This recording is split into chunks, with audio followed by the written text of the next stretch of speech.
বিসমিল্লাহির রহমানির রহিম।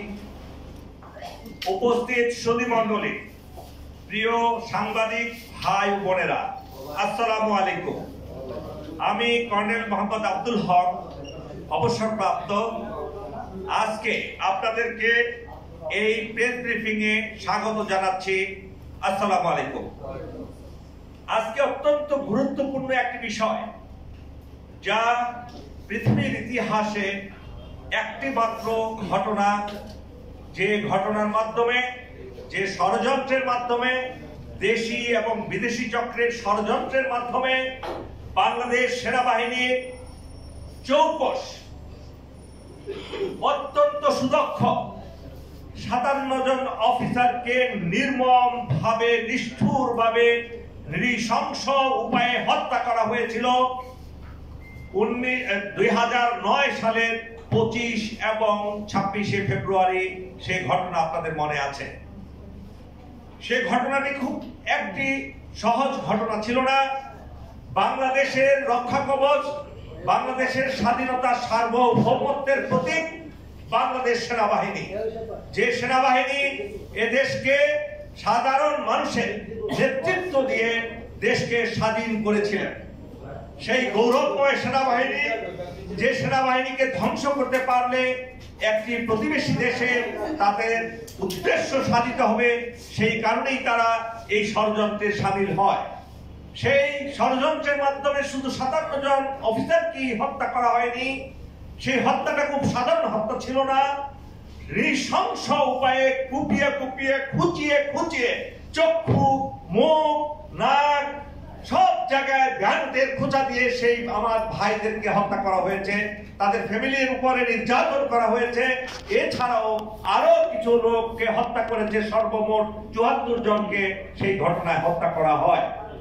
সেই ঘটনার পরে আপনারা জানেন, তৎকালীন সরকার এবং বাংলাদেশ সেনাবাহিনীর পক্ষ থেকে কয়েকটি তদন্ত আদালত গঠন করা হয়, তদন্ত কমিশন গঠন করা হয়। একটা ছিল কাহার আকন, আপনারা সেই নামটা খুবই আপনাদের জানা আছে। কাহার আকনের মাধ্যমে একটা তৈরি করা হয়। আর সামরিক বাহিনী থেকে করা হয় লেফটেন্যান্ট জেনারেল, তৎকালীন মেজর জেনারেল আমাদের জাহাঙ্গীর আলম চৌধুরী, যিনি বর্তমান স্বরাষ্ট্র উপদেষ্টা। আপনারা জানেন, স্বরাষ্ট্র এবং কৃষি উপদেষ্টা।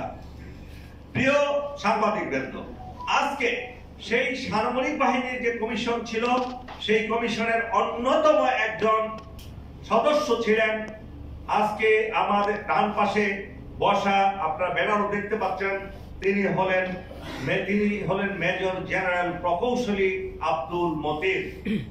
তার সম্পর্কে একটু না বললেই নয়, না হলে আপনারা স্পষ্ট ভাবে এই সাংবাদিক এই প্রেস ব্রিফিং এর কথাগুলো আপনারা বুঝতে পারবেন না। মেজর জেনারেল প্রকৌশলী আব্দুল মতিন, তিনি বাংলাদেশ মিলিটারি একাডেমি থেকে ফার্স্ট বিএমএ লং কোর্স, প্রথম দীর্ঘমেয়াদী কোর্সের একজন চৌকস অফিসার। তিনি বাংলাদেশ সেনাবাহিনীর বিভিন্ন গুরুত্বপূর্ণ পদে অধিষ্ঠিত ছিলেন এবং দেশ সেবায় নিজেকে খুব নিবেদিত করে রেখেছিলেন।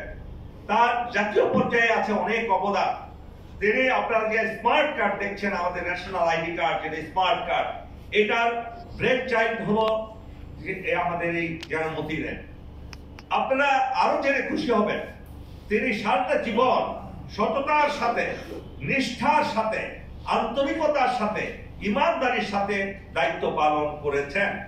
এবং এখন হয়তো অনেকেই বলবেন, তার সম্পর্কে নানা ধরনের নেগেটিভ কথা বলবেন, যে বিগত সরকারের আমলে তিনি আর বিভিন্ন পদে অধিষ্ঠিত ছিলেন। হ্যাঁ, ছিলেন। জেনারেল ওয়াকারুজ্জামানও ছিলেন। সবাই খারাপ হয়ে যায় নাই। যাদের ইমান ছিল, যাদের দেশপ্রেম ছিল, যাদের আত্মত্যাগ ছিল, তারা সবাই ভালো কাজ করার চেষ্টা করেছেন। এবং সেই কারণে সেই হত্যাকাণ্ডের যে তদন্ত রিপোর্টের ঘটনাগুলো আজ পর্যন্ত জাতির সামনে কেউ প্রকাশ করেনি। সরকার তো করেনি, কেননা তারা নিজেরাই ইনভলভ ছিল সেটার সাথে, আর আর্মিকেও করতে দেওয়া হয় নাই। আজকে মেজর জেনারেল আব্দুল মতিন সেই তদন্ত রিপোর্টে তিনি এই সরকার থাকাকালীন অনেকভাবে চেষ্টা করেছেন, কিন্তু আপনারা জানেন সেই সময় যদি এই কথাগুলো প্রকাশ করা হতো উনি জীবন্ত থাকতেন কিনা সেটা আপনারা বিবেচনা করতে হবে।